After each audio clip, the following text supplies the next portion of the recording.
How to add music in Facebook profile. Let's not waste any more time and head right to it. Before we head to the video, make sure to hit the subscribe button as it helps the channel grow, and don't forget to like if the video helps. Now let's head to the video.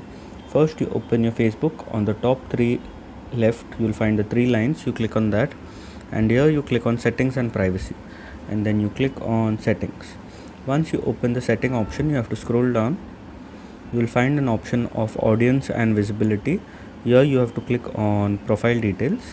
Once profile details opened, you have to scroll down, and here under interests you will find an option of music. You have to click on that. Then you can search whichever song you want to search. For example, if you want to search any song, you can click on it and it's automatically added after you search. And if you want to add more, you can add it, and this will automatically be added in your drafts. There you can select the song and upload it on your picture or video or whatever you're uploading. So if this video helped, make sure to leave a like and don't forget to subscribe. Thanks for watching.